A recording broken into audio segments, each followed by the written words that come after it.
Assalamualaikum warahmatullahi wabarakatuh. Perkenalkan, saya Titania Silkan Sapira dari kelas manajemen 23A dengan NPM 23411055. Di sini saya akan membahas mengenai manajemen sumber daya manusia. Apa itu manajemen sumber daya manusia? Organisasi memiliki berbagai macam sumber daya sebagai input untuk diubah menjadi output, berupa produk barang atau jasa.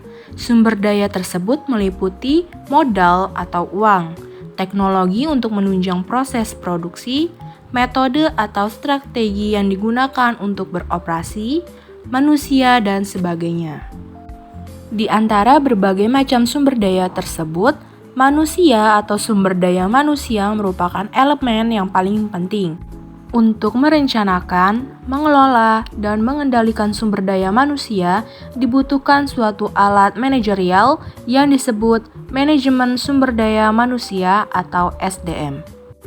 Secara umum, manajemen sumber daya manusia merupakan salah satu upaya yang dilakukan oleh perusahaan untuk mengatur sumber daya manusianya. Sumber daya ini diarahkan untuk mencapai tujuan perusahaan yang telah ditetapkan sebelumnya.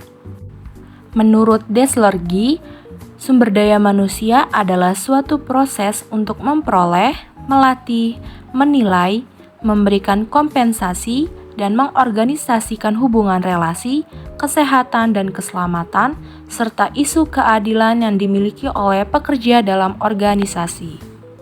Manajemen sumber daya manusia merupakan suatu bidang manajemen yang fokus pada fungsi staffing dalam proses manajemen. Kegiatan staffing diantaranya adalah menentukan kualifikasi calon pekerja, melakukan rekrutmen, seleksi kandidat, menyelenggarakan training dan development, melakukan evaluasi performa, dan memberikan kompensasi pada pekerja. Manajemen sumber daya manusia seringkali juga disebut sebagai Human Resource Management dan manajemen personalia. Fungsi dari manajemen sumber daya manusia yang pertama yaitu perencanaan. Fungsi ini dilakukan dalam rangka mengkaji, menelaah, dan mengamati kebutuhan SDM secara sistematis untuk memastikan jumlah karyawan dan bidang keahlian yang dibutuhkan. Analisa jabatan, pemilihan calon karyawan, pembagian kerja masuk ke dalam fungsi ini. Yang kedua, rekrutmen hingga pemberhentian. Manajemen sumber daya manusia juga bertanggung jawab atas proses rekrutmen hingga pada pemberhentian karyawan secara baik. Perencanaan rekrutmen, pemilihan kandidat, onboarding, hingga pada saatnya nanti kerjasama harus diakhiri, semua wajib dengan proses yang sesuai dengan ketentuan hukum. 3. Pengupahan tunjangan. Upah kepada karyawan dikatakan berhasil jika didasarkan pada keadilan dan kewajaran. Keseimbangan antara upah yang dibayarkan dengan pekerjaan yang berbeda dalam satu perusahaan. Pembayaran upah yang adil dan wajar kepada karyawan atau pegawai yang berada dalam jabatan yang benar-benar sama dalam satu perusahaan. Keempat, penilaian kinerja dan pengembangan karir. Melakukan penilaian kinerja secara berkala berguna untuk mengetahui sejauh mana kemampuan karyawan sudah berkembang. Di waktu yang sama, disediakan pula kesempatan jenjang karir untuk karyawan yang sudah memenuhi kualifikasi sehingga karyawan bisa memiliki motivasi dalam meningkatkan kemampuannya. Lalu yang kelima yaitu pelatihan dan pengembangan kemampuan. Manajemen sumber daya manusia juga berfungsi dalam rangka memberikan pelatihan serta pengembangan kemampuan dari talent yang dimiliki. Talent adalah aset. Mindset seperti ini akan membuat talent sebagai investasi hidup yang dapat memberikan ROI yang diharapkan ketika diberikan cukup effort dalam pengembangannya. Keenam, keselamatan kerja.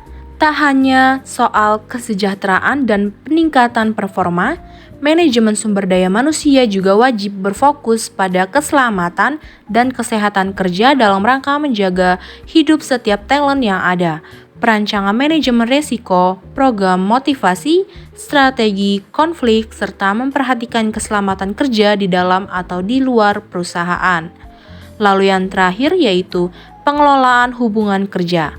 Mengelola hubungan kerja dengan setiap elemen yang ada di perusahaan, menghormati hak antar talent atau pegawai, menetapkan prosedur keluhan dan masukan dapat disampaikan, hingga penelitian pada manajemen sumber daya manusia yang baik.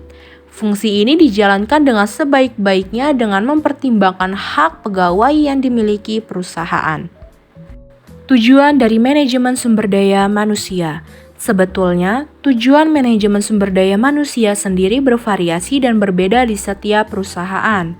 Namun, secara umum, tujuan dari manajemen sumber daya manusia sendiri bisa untuk membuat berbagai kebijakan yang berkaitan dengan sumber daya manusia dan memastikan karyawan memiliki kinerja yang tinggi.